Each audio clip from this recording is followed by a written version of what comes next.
Well, some things are going on with Warner Brothers Discovery, and most of it's already been speculated on and rumored about, but there's a lot of credibility to it in the sense that it makes sense, in that the ultimate goal for Zaslav was to sell the company. And I think it stands to reason that there's some hopes on his part that he could once again split the company in pieces where he keeps Discovery and the buyer takes Warner Brothers. So the likely buyer appears to be Universal, and that makes a lot of sense since they do have a theme park business. And they when Zaslav was promoting DC and stuff, you could easily see that where there would be a DC park, with all kind of DC themed rides and that sort of thing. And to compete with Disney, which Universal is really on the cusp of taking their crown anyway. But now they would have a counter to Marvel properties and that sort of thing. So fine and dandy and all that. But as far as it goes with a DC, there are some troubling signs. DC was initially announced as the big IP to promote by Zaslav. It's been kind of quiet on that of late. Not on James Gunn's part, he's promoting his stuff, but as far as the overall goals of Warner Brothers, there's been other news, deals with Tom Cruise that they did, rumblings that they were looking to purchase Paramount, which is a company that's even way more trouble than Warner Brothers is. And whether or not that would come to fruition, I don't know. It seems Paramount's holding out for the best deal they can get, but the clock's ticking on that. So then there's a Quentin Tarantino, and apparently Quentin Tarantino and Tom Cruise working on a movie together. So that might be the main deal that they were going to, because when they all of a sudden Paramount might have been in play, I thought, oh, they're making this deal with Tom Cruise. That makes sense. And then Skydance stepped up to the plate, possibly buying Paramount. I don't know that that's still on the table or what have you. But with Cruise involved, it seems like, now they'll have the Tom Cruise IP of Mission Impossible and stuff like that. But they're chasing this Quentin Tarantino deal. They're also trying to make good, and may already have, with Christopher Nolan. Where there was a nasty split between him and Warner Brothers, primarily over how Tenet was treated during the lockdown and that sort of thing. But I'm sure there's more to it than that. But now new management. So hey, come on back, buddy. Offer him this, offer him that, and maybe they can win him over. So it's things like that. And there was this Variety article detailing all of this. And it focused a lot more on those aspects as part of the polish on the overall company to make bright shiny things, as they put it, to attract a buyer and say, look what you get. You get this stuff. So okay. Well, what about DC? Well, the past summer it was not kind to them. It's not necessarily Zaslav and Gunn's fault, but Gunn did announce that those movies no longer meant anything. They were dead ends. The DCEU was over. He was rebooting it into a new one, and very little of it would remain.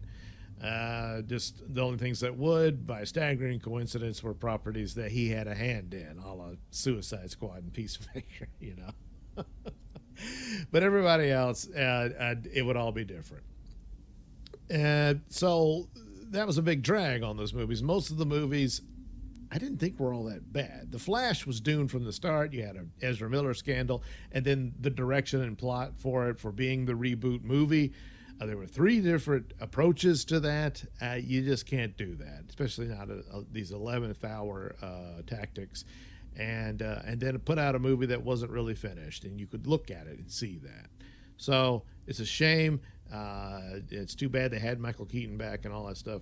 It didn't have to be that way, but it happened. So that was a big drag on it. So the main thing about DCU, haven't seen any of it yet.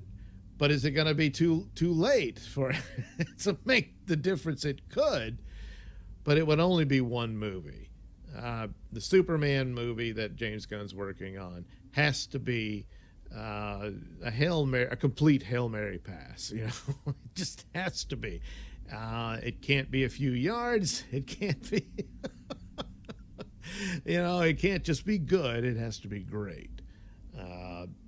Because this is in the era where everyone says superhero fatigue, despite the stumbles that the DCEU incurred. Just the mess and never could get on its feet for the most part, is not really as bad of damage to the overall superhero genre as Marvel was, even though Marvel had the masterful successes and then immediately seemed to just tear it all down. And now, we got to write the course. Well, one, two, maybe a third flop, but there's just been too much in the downward spiral. And it has this overall irradiating effect on the genre. And so here you are. So since Superman come in and right the ship for the superhero genre, I'm dubious. I hope it can. I would love to see a great Superman movie, and hopefully we get that. But that's the position they're in. In the meantime, there's strange things about what a mess things still are. If it's a total reboot, then do it. But they got their Elseworlds films. Well, okay, with Joker, that's so blatantly, obviously out of continuity of even the norms of DC, that's fine. The Batman, they hang on that rather than fold him into a universe, which I would have thought would be the easier thing, but for whatever reason, Matt Reeves puts his foot down, and they'll go with Matt Reeves. They want to make him happy. Okay, they'll keep it separate and all that. And that continues on. Meanwhile, you've had a successful television version of Superman in Superman and Lois. It's an astounding thing. It's rather a bizarre phenomena in this era of woke shows and just lackluster, bland, crap superhero shows. And yet this one, it was just nice and really even good, for what it is. This is television, not movies. And it turns out, so we already knew it was canceled and it'll get its final season and be given a send-off. But according to Nexstar, apparently, it actually did very good for them. And it was on the head of their opinion was that they actually wanted to continue with it. And I thought, wow, it's an expensive show for them. And yet they wanted to continue with it, but Warner Brothers decided, no, we're moving on. And he suspected they just didn't want any other entity to compete with their new Superman brand, which would be in theaters with David Cornsweet playing the role and all that. And yet there's seemingly would be two Batman, with the Batman and then the Brave and the Bold Batman that James Gunn's going to work on. Or, well, is already greenlit and have someone work on it. There's rumors that Muschietti is no longer be a part of that. Well, we'll see. But nevertheless, so that's interesting. Unless, of course, the idea is that the Batman that story would conclude by the time you get to that. So I don't know. It's odd that if you're going to have this acceptance of an Elseworlds property, and then the two are relatively different from one another, seems like that could function, especially even more so in the case of the Superman and Lois show, because it's a TV show, whereas the Batman would be a movie and Brave and the Bold would be a movie, even though they're two different versions of the same character. But still, what have you, that is the nature of it. On the other hand, maybe the Batman is not so solid a deal after all. The Penguin show is on its way. If that's a smash hit, that'll make a very positive impact on the Batman franchise. And then, of course, the Batman Part 2 or 2 or what have you will have to knock it out of the park as well. And then they can close that with a third film and say, there's the trilogy and you're good. Meanwhile, the Arkham series that Matt Reeves was developing has moved over to the DCU. That will be folded into it, so it won't be a part of the Batman verse. So maybe it's akin to that, you know. Who knows? Matt Reeves might end up directing Brave and the Bold. I don't know. But it's strange, and I have to conclude that that's the thinking of that the Batman would be concluding by the time you get to a new Batman. It's the only way it seems to be feasible. Provided any of this can survive, if Superman Legacy flops, it's over. You know, they'll probably just go back to doing Batman films. Meanwhile, a little picture from the set. I believe it's the woman who's playing. Is it the woman playing Hawk Girl or the engineer? I can't remember which.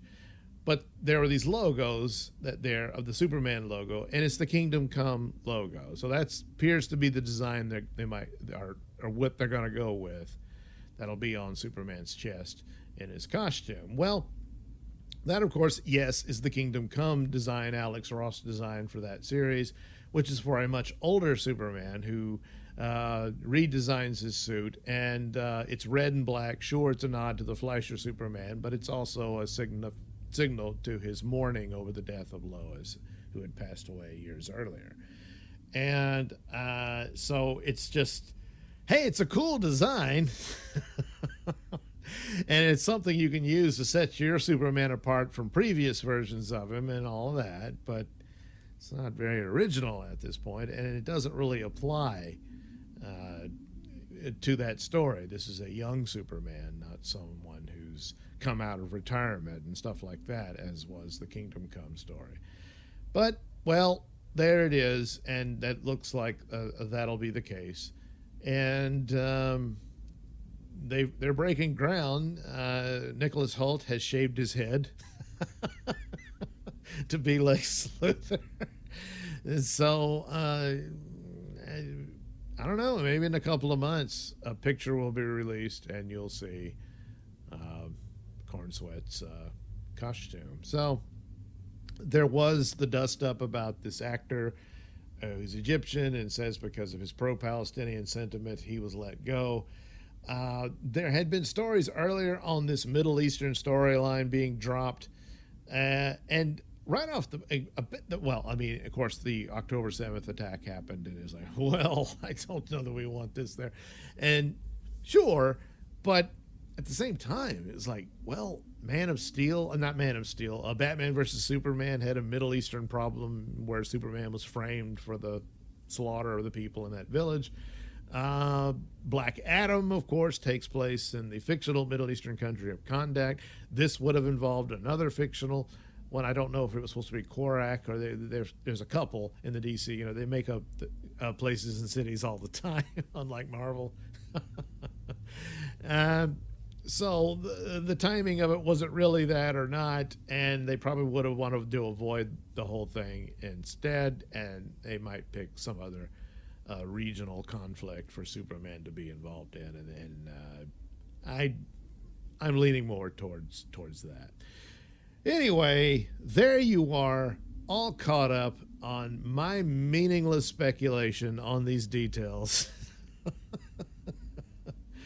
And well, come what may, but I'm certainly, and I think most people would be in the camp that the idea is to sell it. And if DC can't quite get them over the goal line, they've got other IPs and deals to spice the pot. So there you have it. And of course, we're right back to the same old point. The position they're in, that Superman Legacy has to be great, not just good.